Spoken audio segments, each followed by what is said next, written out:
আমার কথা তোমরা মনোযোগ দিয়ে শোনো।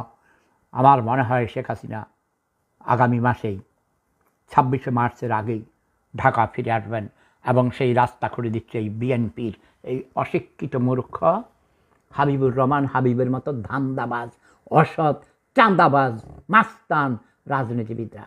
আমি আমার হাঁটু আপাকে বলেছিলাম আরও 2-3 বছর আগেই, হাঁটু আপা তুমি শাড়ি পরিও, শাড়ির নিচে ব্রা পরিও, ব্লাউজ পরিও এবং পেটিকোট পরিও, তার নিচে একটা জাঙ্গাও পরিও, কারণ তোমার শাড়ি খুলে ফেলবে বাংলার মানুষ।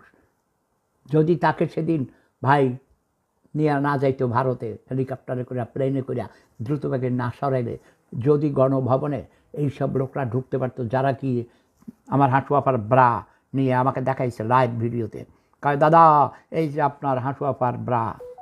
আমি বলেছি এই কী করস এটা দেখাইছি না সরম চুরিদারি করে যে যা পারছে নিয়ে গেছে।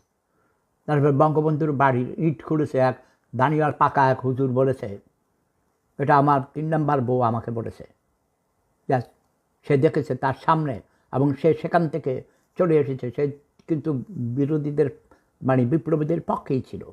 সে একজন গ্র্যাজুয়েট এবং সে ল ফাইনাল ইয়ারে পরীক্ষা দিচ্ছে, কালকেও তার পরীক্ষা হয়েছে। সেই বিপ্লবী তরুণী আমার 3 নম্বর বউ, সে বলেছে একজন হুজুর দানি পাকা গোল টুপি মাথায়, তারপরে সে একটা ইট খুলতেছে এবং বলতেছে যে একটা ইট খোলার আগে একজন স্ত্রীর সাথে সহবাস করিতে যত শান্তি, তার চেয়েও বেশি শান্তি এই বঙ্গবন্ধুর ধানমন্ডির 32 নম্বর বাড়ির ইট খোলাতে, আরও শান্তি, আরও মজা। তখন সে বলেছে এই বেটা ভণ্ড, খারাপ, বাড়ি ভাঙা, বাড়িতে আগুন লাগানোর পক্ষে সে ছিল না। তারা বলেছে প্রতিবাদ করো, প্রতিবাদের বিভিন্ন ভাষা আছে, তবে বাড়ি ভাঙছে আমি খুব খুশি হয়েছি। এই বাড়ি ভাঙাতে আওয়ামী লীগের প্রতি, শেখ হাসিনার প্রতি মানুষের যত ক্ষোভ ছিল সেই ক্ষোভ অনেকটা প্রশমিত হয়েছে।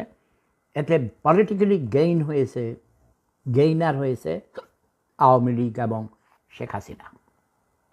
তবে আমি বলেছিলাম বঙ্গবন্ধুর মাজার টঙ্গিপাড়াতে দিয়ে সেটা ভেঙে ফেলো, বঙ্গবন্ধুর কবর থেকে তার হাড্ডি তুলে পাউডার করে ছেড়ে দাও, তাইলে শেখ হাসিনা আরও কষ্ট পেত, আওয়ামী লীগের লোকরা আরও বেশি রাগান্বিত হতো এবং তারা বিপ্লব করার জন্য রাস্তায় নেমে আসতো। আওয়ামী লীগ কখনো আসবে না। জাতির জনককে যখন 15ই আগস্ট 1975 সালে রাতের বেলায় হত্যা করা হয়েছিল, 3 দিন পর্যন্ত বঙ্গবন্ধুর লাশ পড়েছিল এই 32 নম্বর বাড়ির সিঁড়িতে। লাশ পচে গেছে, মশা মানে পোকা মাকড় এসে খেয়ে খাচ্ছিল। কারণ আওয়ামী লীগের লোকরা মিছিল করে নাই, প্রতিবাদ করে নাই। নিঝুম ফারিয়া, হ্যাঁ ভাইয়া ভালো আছি, এই যে আমার গ্রামের আমার নাতিন, প্রিয় নাতিন, একজন মাস্টার্স ডিগ্রি হোল্ডার জামাইবো, তারা অনেকেই শিক্ষিত পরিবারের সন্তান, তারা প্রতিবাদ করে, ঢাকায় থাকে, ঢাকা শহরে থাকে। ওকে, আমি চাই তিথি হালদার, সবাইকে স্বাগতম, শুভেচ্ছা। অনেকেই আমি দেখি নেই, আমার কথা তোমরা মনোযোগ দিয়ে শোনো।